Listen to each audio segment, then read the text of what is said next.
Linda Rama, aktiviste për të drejtat e njerëzit dhe bashkëshortja e kryeministrit Edi Rama, kanë ndarë një rrëfim personal dhe profesional në një panel të mbajtur në kuadër të Forumit Ndërkombëtar të Investimeve që po zhvillohet në Tiranë.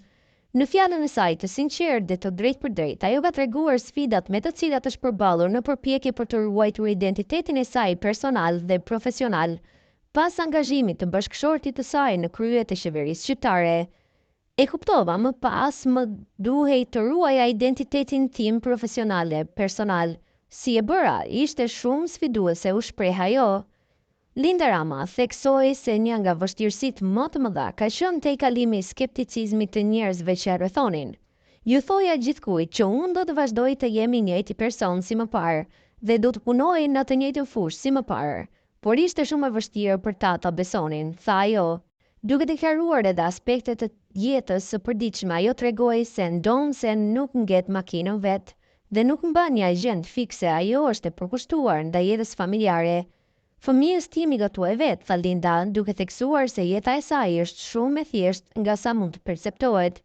Njerëzit nuk e lidhin dot këtë lloj narrative me bashkëshorten e dikujt kaq të fuqishëm. Përfundoi ajo, duke shpalosur për publikun një anë të panjohur më parë të jetës së saj përtej protokollit dhe opinionit publik. Një ngjarje e veçantë dhe plot emocione u zhvillua ditën e sotme në ambientet e kryeministrisë, ku kryeministri Edi Rama priti presidentin e Francës, Emmanuel Macron, së bashku me bashkëshorten e tij, Brigitte Macron. Vizita nivelit të lartë ishte pjesë e një agjende më të gjerë diplomatike, por ajo u shënua edhe nga një moment krejtësisht personal dhe befasues që solli një atmosferë të ngrohtë dhe njerëzore, larg formalitetit shtetëror. Pasi përfunduan takimet zyrtare dhe bisedimet në lidhje me zhvillimet rajonale dhe procesin e integrimit evropian të Shqipërisë, kryeministri Rama i ftoi në një vizitë të shkurtër në ambientet artistike të kryeministrisë, ku zakonisht ekspozohen vepra arti nga autorë të ndryshëm. Mes këtyre veprave një pikturë e veçantë tërhoqi vëmendjen e presidentit Macron.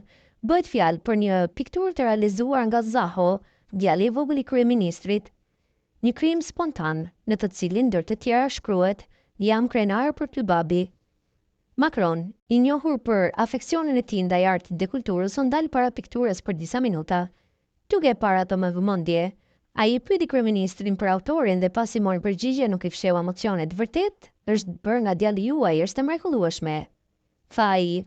Duke buzëqeshur dhe duke drejtuar fjalët edhe zonjës Brigitte, e cila gjithashtu ju ofroi pikturës me kuriozitet, kryeministri Rama, i cili vetë ka një të kaluar si artist dhe është diplomuar për arti pamore, e mori këtë moment si një çast me të vërtetë veçantë.